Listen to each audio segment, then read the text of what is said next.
As a property investor with over 15,000 suburbs to choose from in Australia, how do you uncover the perfect place to invest your hard-earned money? I'm Terry Ryder and the Property Playbook starts now.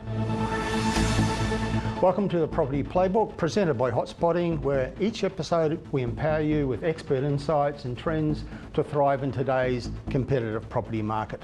Today we're joined by a true industry leader, Arjun Paliwal. Arjun is the founder and head of research at InvestorKit, a data-driven buyers agency helping investors make informed decisions. He's also the co-host of the Property Nerds podcast and has earned the prestigious title of REB Buyers Agency of the Year for both 2023 and 2024. Arjun, thank you for joining us today. Thank you, Terry. It's great to be on. I love your business because I know you're so data-driven and you put so many resources into research. When you're looking at the macro Australia level, what 3 points really demonstrate strength in the housing market to you? Absolutely. If we're talking macro, I like to talk country, right? And then for these three, it's economy, supply, and finance. Now, if I break a little bit in each category, break it down. Economy, I look at things like GDP, infrastructure spend, and even looking it down to a per capita level. And the last few years in particular have been massive there, right? Then there's also things like job advertisements, airport passenger movement. These are the things I like to see at that macro level when it comes to the economy. If we're taking a trip down to finance, finance is all about how much lending is occurring, the rate of change, whether it's sitting with the owner-occupier segment or finance with the investor segment, and then starting to see those trends across the different states too. But the main thing now is supply. I think the last few years, the biggest trend we've seen since the post-COVID era has been the national supply listings in comparison to 5 and 10-year averages. Sure. And that's been very undersupplied. So those three usually tell you the clearest picture. Yeah, so those are macro, sort of national situations. We tend to believe that real estate is essentially local in nature, and it comes down to what's happening in the local economy. So how do those factors change when you start to look at a more micro level, real estate at a more local level? Yeah, so some things do flow on nicely. So when it comes to moving from country to state, finance trends tend to follow through nicely, but then that's when it gets lost on the finance level. Finance trends after that state level don't really make much of a difference at a city level because the data is just not as clean. But then when you go from state to city level when it comes to supply trends, that makes a tremendous amount of difference. I like to break down supply in 3 categories: supply for sale, supply for rent, and supply in construction. And it's not just thinking that one area being bad means the whole thing's bad. There's also something in data we call weightings, and many people seem to miss this out. For example, in supply of a city or a micro level, someone might think that there's a lot of building approvals in the pipeline.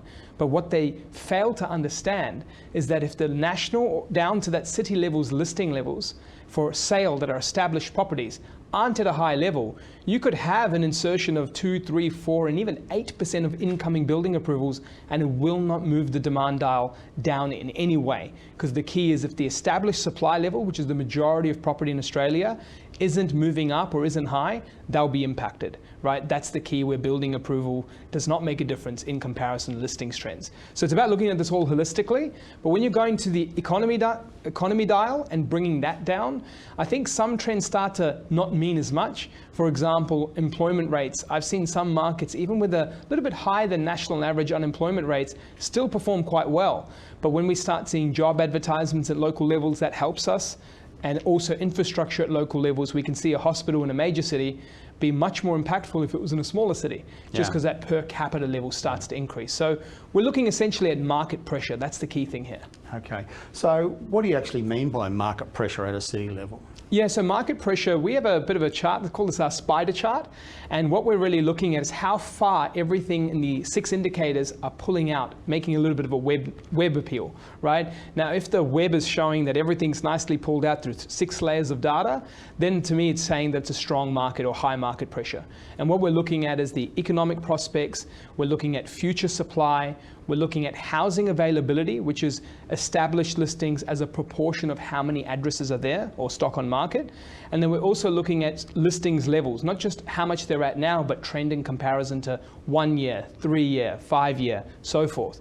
Then we go one step deeper and we say we want rental data, because a hot price market isn't as important in isolation. We need the price and the rental markets to both show pressure, because that to me is a sustainable level of growth, being that there's undersupply on all angles of housing. After rental pressure, we move to the last part, which is called price pressure. And we're looking at a few core trends here. Days on market, vendor discounting, sales volumes, and all put together, these show us demand. Because if there's transactions happening, if they're happening quickly, and if vendors don't have to take much off the listing, you can be sure that there's price growth happening ahead. All sounds very scientific. You've obviously got a lot of resources and a lot of people and a lot of technology playing into this. How does the human element come into this? Because I tend to believe that even with the best technological resources, what it comes down to finally is human judgment. How does that play a part in the way you do it? Absolutely. So you can't have the machine alone. You need the human touch, right? Now, when it comes to machine, to go into that a little bit deeper before I shared the human touch, there's something we love talking about these days across business communities, even across day-to-day life, and that's AI. AI plays a role in this as well, but it only gets you so far. Yeah. Yes, we're going to get percentages for forecasting, but when you really look at them as a data person, you'll see wide ranges. Upper level forecast could be 12%, lower level forecast could be 6%. Now, what use is that if you're not going to get the deepest level of insights that start to make that forecast come closer? And this is where we love saying boots on the ground. We're doing field trips across Australia to understand, are these open homes as busy as the data suggested? Is the property actually selling quickly? Because we all know when it comes to days on market, it's a statistic with some flaws across different agencies in different cities. Some market is sold at a certain time period, others market is sold come settlement time, and you just get these different delay patterns. And so as a result, we'd like to seeing it on the ground, speak to agents and property managers as well, and even speaking to people locally about what's happening in the area. Is it just investors flocking from interstate, or are new jobs coming into the area? Is there something exciting in the local area? That needs to happen on the ground so you can meet that spreadsheet down to the surface level. So many different factors you're considering and arriving at a conclusion that a certain number of locations are the best places for people to focus their attention as investors. Do you go back 12 months and look at what you were recommending there and sort of road test and say, yeah, our methodology works? What's the success rate like?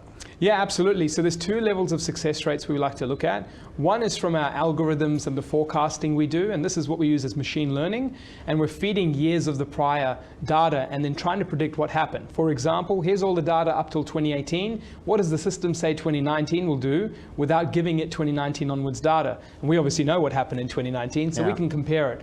We're tracking at around 90% accuracy levels, 88% to be precise, but that's from the data side. But when we're looking at the human element of what's actually happening with customers and what's happening out there, the good news is being featured quite heavily in the media, we'll see things pop up. So we have nowhere to run, nowhere to hide. We've said something, we commit to it, we look back. And it's not to say everything's perfect. I think many people would say they did not see interest rates going up heavily in 2022 like they did. Even the RBA themselves said we won't touch it till 2024, if you remember. So I think this is the thing here with data. It can get you quite close, but there's always going to be an element for some error. And the key is just to have a little bit more rights than wrongs. Sure. How do you measure success with your predictions? Is it a certain percentage above the national average, for example? Yeah, so we've got two ways to measure this. One is looking at national averages and then having a look at our clients' results. But then the second is actually not just looking at client results from, say, comparable sales analysis, because that can be biased as we're the ones producing the comparable sales thoughts and the data. What we do is actually get a third party in, like bank valuation firms, and look at starting to get bank valuations across more than one bank. So it's not just one opinion seeking the best one, it's multiple.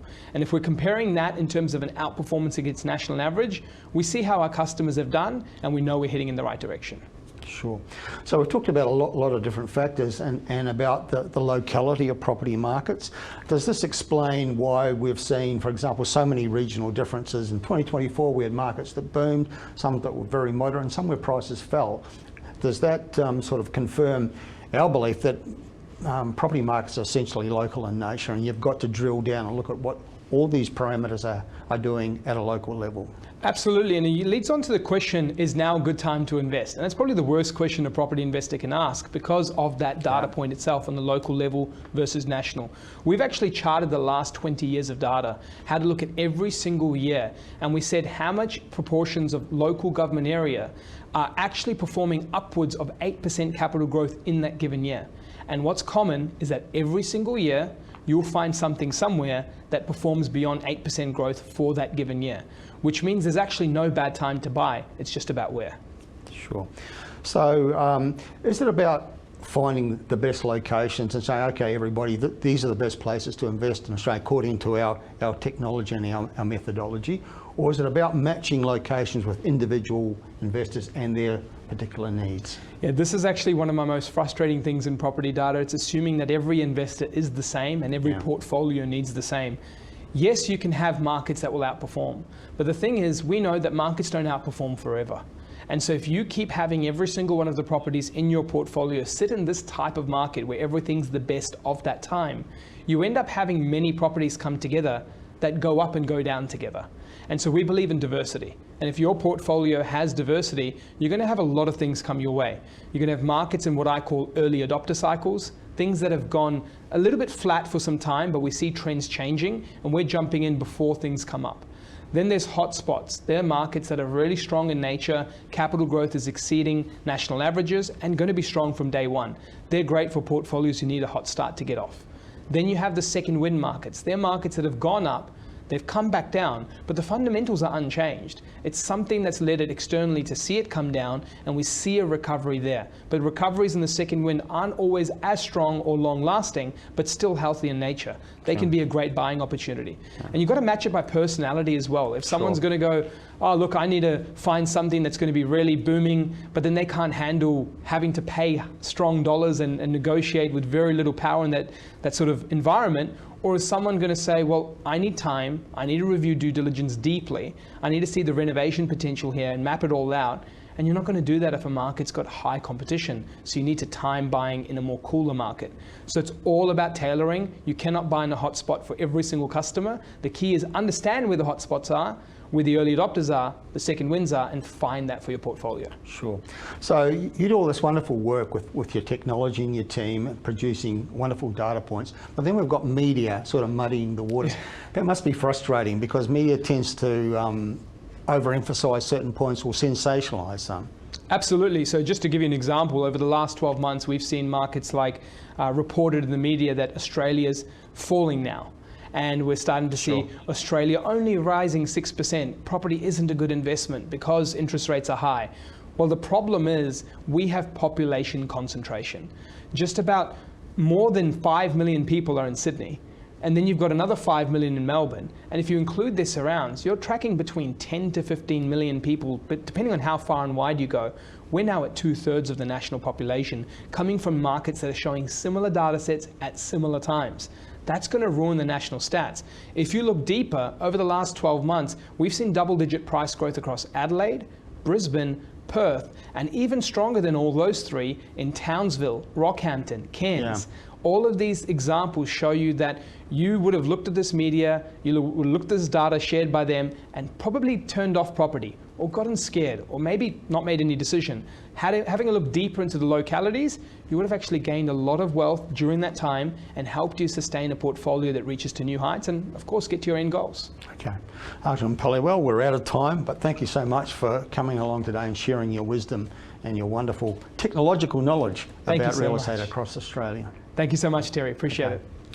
That's the play for today. This is Ticker. We'll be right back. You're watching Ticker. We'll have more in just a few minutes.